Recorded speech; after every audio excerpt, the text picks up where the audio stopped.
Bismillahirrahmanirrahim. Assalamualaikum warahmatullahi wabarakatuh. Alhamdulillahirabbil alamin. Wassalatu wassalamu ala Rasulillah wa ala alihi wa sahbihi ajma'in, amma ba'd. Pertama-tama marilah kita tiada bosan-bosan yang menjadikan puji syukur kehadirat Allah Subhanahu wa taala yang senantiasa memberikan kita, yang senantiasa sayang dan cinta kepada kita, sehingga kita bisa terus melaksanakan ibadah kepadanya, karena memang tanda rahmat Allah Subhanahu wa taala yaitu kita senantiasa terus tetap dan semakin kuat keimanan dan ketakwaan kita kepada Allah Subhanahu wa taala, dan semakin ringan dalam menjalankan atau beribadah kepadanya. Salawat dan salam kita haturkan kepada baginda Nabi Muhammad sallallahu alaihi wasallam, para sahabat, keluarga dan para pengikut beliau hingga akhir zaman. Dan mudah-mudahan kita semua termasuk pengikut setia dari baginda Nabi Muhammad sallallahu alaihi wasallam, dan mudah-mudahan kita dipersatukan, dipertemukan dengan Nabi sallallahu alaihi wasallam nanti di Jannatul Firdaus. Amin ya rabbal alamin. Baik, kita buka dengan sama-sama melafazkan al-basmalah. Bismillahirrahmanirrahim. Kita lanjut di syarat atau fardunya niat, fardunya wudu ya. Yang pertama itu niat, sudah kita bahas. Kemudian kita masih lanjut tentang niat juga di bagian kedua.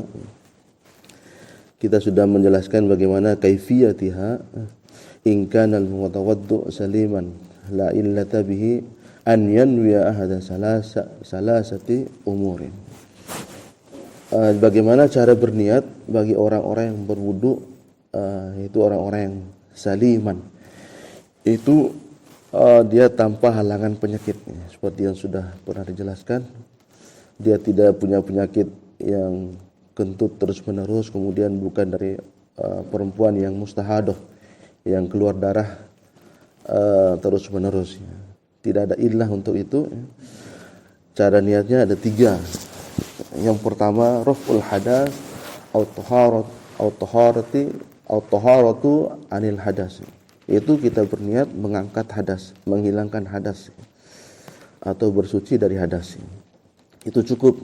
Jadi kita niat, ya saya mau niat wudu ini untuk mengangkat hadas, maka sudah sah wudunya. Saya niat wudu ini untuk mengangkat hadas, maka sudah cukup wudunya, sudah sah wudunya. Kemudian yang kedua, asani an yanwiya istibahata as-shalah, yaitu niat saya wudu ini dalam rangka agar bisa sholat, kayak gitu ya, agar saya bisa atau boleh melaksanakan sholat, atau ghairaha, atau untuk ibadah yang lain, niat untuk ibadah yang lain, seperti tawaf dan sebagainya. Mimma la yubaha illa bit-taharah. Jadi ibadah-ibadah yang kalau itu tidak sah ibadahnya tanpa wudu. Jadi sholat kalau tanpa wudu maka kita tidak sah sholatnya. Maka saya niat wudu ini untuk melaksanakan sholat, ya, itu sudah cukup niatnya. Ya, atau untuk mengangkat hadas ini, ya. Nanti ada penjelasan lagi. Kemudian yang ketiga, as-salisa an yanwiya fardhul wudu au ada al-wudu. Atau kita berniat karena wajib nih saya wudu. Sudah saatnya saya wajib wudu ini. Maka kita dengan perkataan-perkataan seperti itu kita sudah mengatakan niatnya. Niat untuk wudu. Kemudian qala an-Nawawi fi Syarhil Muhazzab, Imam Nawawi mengatakan dalam kitab Syarah Muhazzab,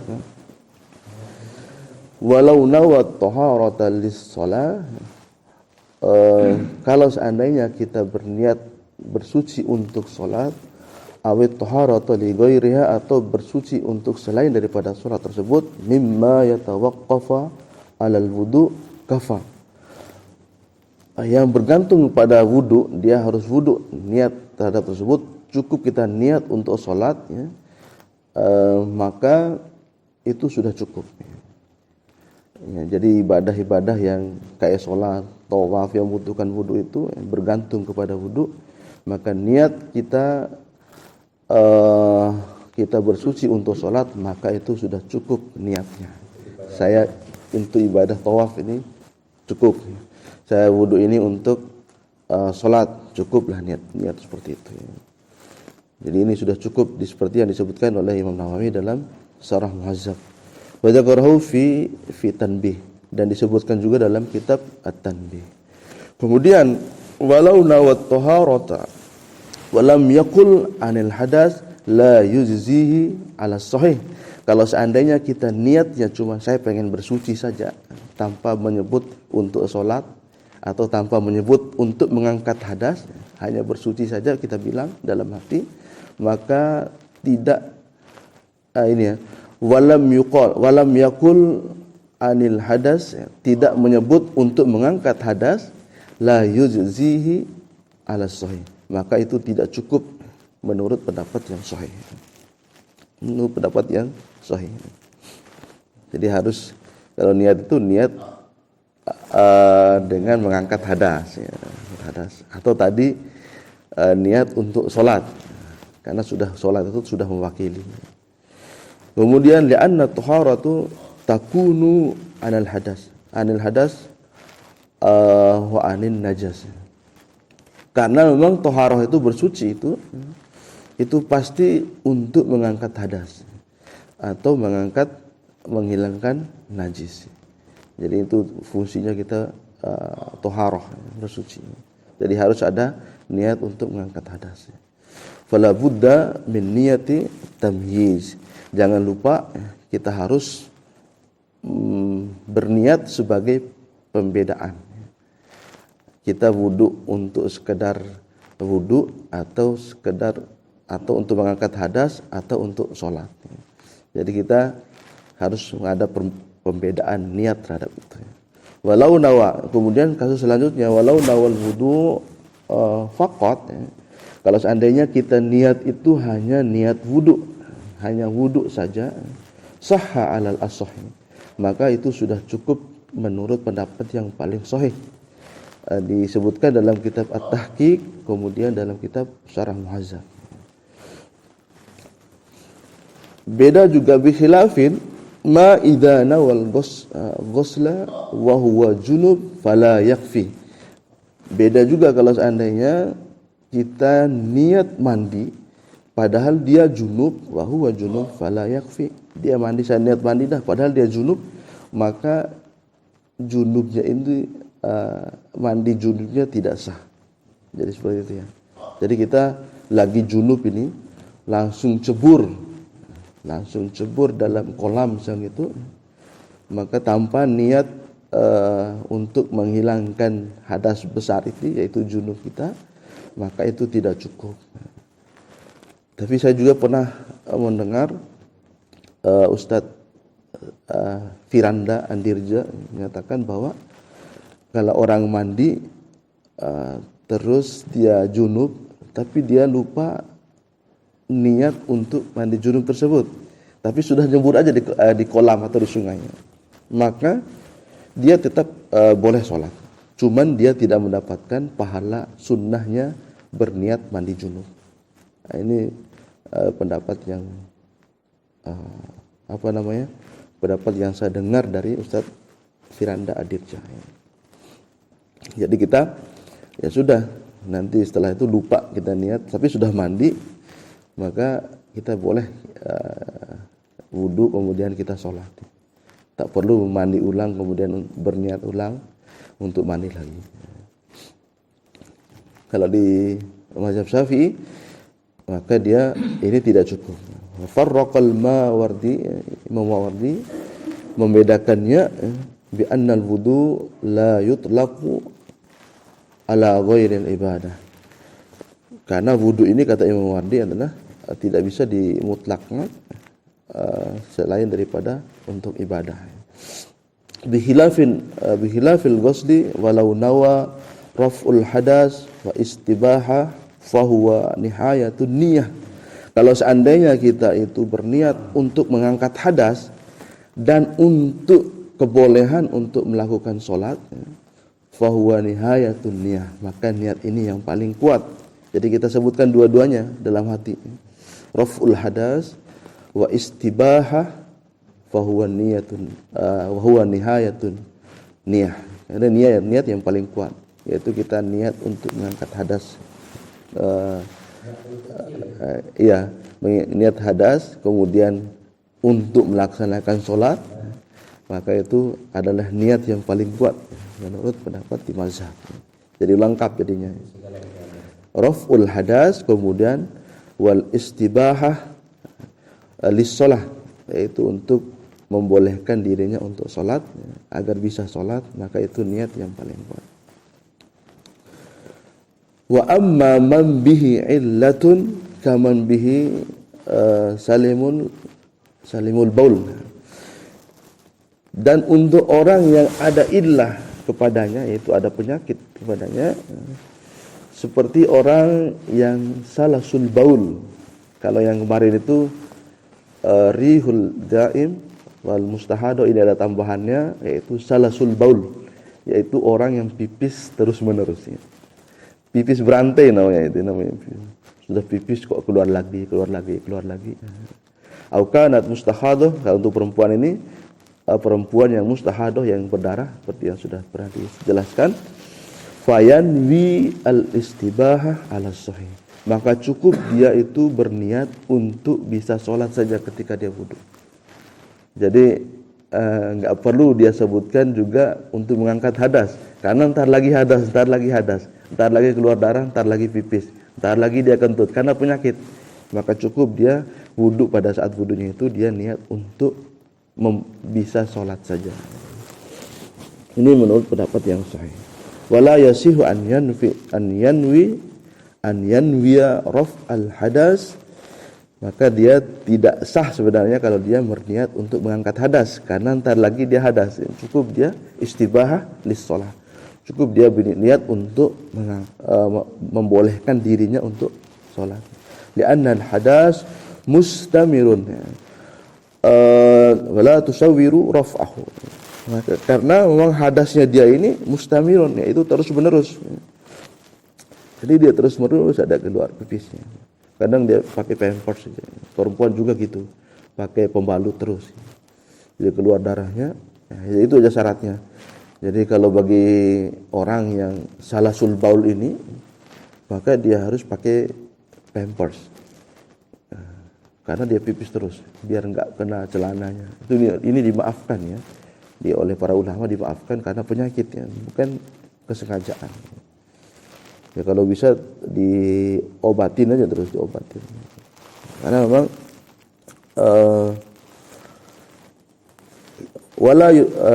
wala yutasawwaru raf'ahu, karena tidak tergambar untuk mengangkat hadas tersebut.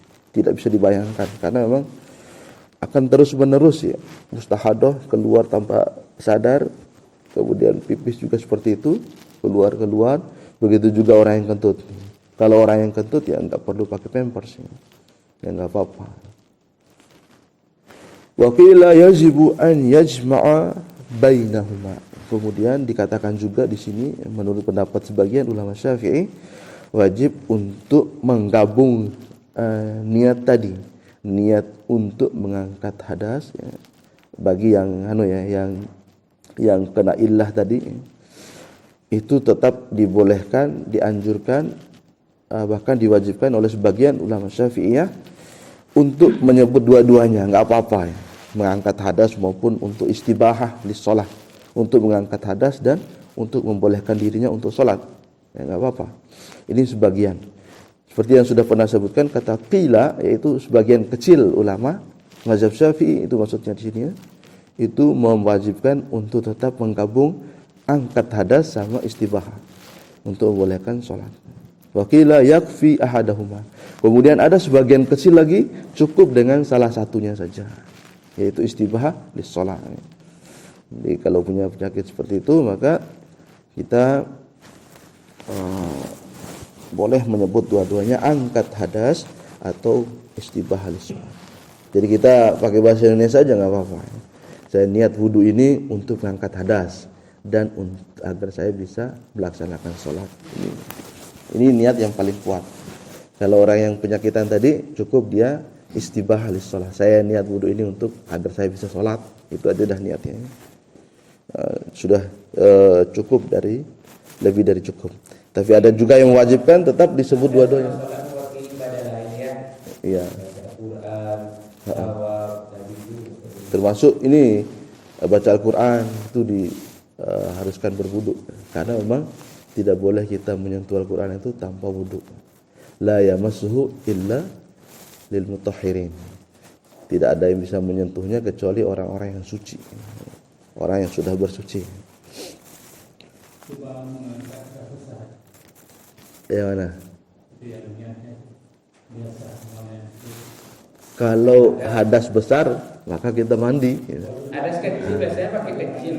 Niat walaupun hadas besar kita niatkan membuang hadas besar, tapi tak sah salatnya. Kalau junub harus mandi dia, mandi besar dia. Ya, walaupun mandi junub tapi tetap niatnya waktu mandi niat aja membuang hadas besar. Ya, niatnya untuk buang hadas besar aja. Saya niat mandi junub ini untuk mengangkat hadas besar. Jadi harus terlintas dalam hati dan pikiran itu niatnya. Tapi kalau di sebagian ulama Syafi'i membolehkan mengucapkan. Tapi di mazhab yang lain seperti mazhab Hambali mengucapkan melafazkan niat ini bid'ah. Tapi kita ada pendapat ulama Syafi'i karena memang awalnya sebagian besar di mazhab Syafi'i mengatakan pakai hati, niat terlintas di pikiran dalam hati sudah kita niat. Tapi ada yang membolehkan di mazhab Syafi'i ini membolehkan. Yang memperbarui wudu ini gimana? Sudah saya habis apa? Saya pas buang saya kecil itu ambil wudu lagi. Perlu lagi. Kan ada orang siapnya Iya, niatnya untuk angkat hadas itu karena sudah pipis. Setiap kali dia pada suci itu niat juga. Iya, dia karena dia sudah pipis, justru harus niat mengangkat hadas kecilnya itu. Tapi nggak boleh sholat itu cuma suci aja. Belum sah juga wudhunya. Kadang-kadang kan orang tua langsung ambil wudhu, jadi waktu jadi di jalan terus selesai. Itu niat juga lengkap dua-dua. Kalau disebutkan di sini yang pertama tadi kan mengangkat hadas itu sudah sah wudhunya. Kemudian kita niat untuk sholat sudah sah wudhunya. Itu bilang boleh salah satu ini dari niat itu ya. Kemudian atau dua-duanya tadi mengangkat hadas. Memperbaharui itu jadi itu. Iya sudah sah, itu bagus dah itu. Enggak apa-apa. Bukan karena disebabkan terbang atau uang angin bukan ya. Jadi kalau Quran kan tidak pakai hadas. Tapi dia hadas lagi gitu. Iya. Kasusnya itu ada dua nih. Iya. Yang tidak normal sama yang normal. Kalau yang tidak normal itu dia tidak terkontrol. Buang air, Iya. niatnya cukup Untuk bisa sholat. Ya. Karena hadas lagi. Hadas Kalau lagi. tidak normal tetap menghilangkan hadas. Kalau yang normal kita yang paling Dan sholat. yang tadi disebutkan nihayatul niyah itu ya, niat yang paling kuat. Niat yang paling lengkap, paling bagus adalah kita mengangkat hadas dan untuk sholat. Jadi seperti itu ya. Jadi itu kita jadi Kita betul-betul sholat. makanya harus terlintas kayak niat kita dalam hati itu ya, niat kita. Walaupun kalau ada yang mau melafazkan, ada ulama Syafi'iyah yang membolehkan. Ya. Ada ulama Syafi'iyah yang membolehkan. Itu yang. Kemudian ini sebenarnya mau tak selesaiin sampai bab niat biar besok masuk ke ghuslul wajh. Biar selanjutnya kita bahas tentang mencuci muka. Bagaimana cuci muka menurut mazhab Syafi'i. Masih ada 2 paragraf tentang niat, kayaknya kita akan lanjut lagi ya untuk hari Sabtu lah. Tak apa-apa 3 kali pembahasan tentang niat ya, biar mantap kita membahasnya. Karena lumayan ya ada bagian-bagian penting juga yang kita bahas di 2 paragraf kecil di bawah ini. Tapi insya Allah kita lanjut hari Sabtu lah. Nah, itu saja kesimpulan kita bagi kita yang tidak punya penyakit salasul baul tadi, kemudian tidak punya rihul daim, kemudian bagi perempuan yang tidak mustahadah, maka niat yang paling bagus, niat saya niat wudu ini pengen angkat hadas dan untuk bisa sholat, itu yang lengkap. Kemudian kalau seandainya boleh pakai bahasa apapun, bahasa sasak juga boleh, nggak mesti harus nawaitu pakai bahasa Arab. Kalau yang punya penyakit boleh, dan ini dibolehkan juga mengucapkan angkat hadas dan untuk sholat boleh, tapi cukup untuk mengatakan untuk sholat, karena memang ini pendapat yang paling sahih, paling banyak di mazhab Syafi'i itu cukup dia berniat untuk bisa sholat saja untuk yang penyakitan tadi. Wallahu a'lam bishawab. Itu saja yang bisa kita bacakan, sudah lebih dari 10 menit. Subhanakallahumma wa bihamdika asyhadu an la ilaha illa anta astaghfiruka wa atubu ilaik. Assalamualaikum warahmatullahi wabarakatuh.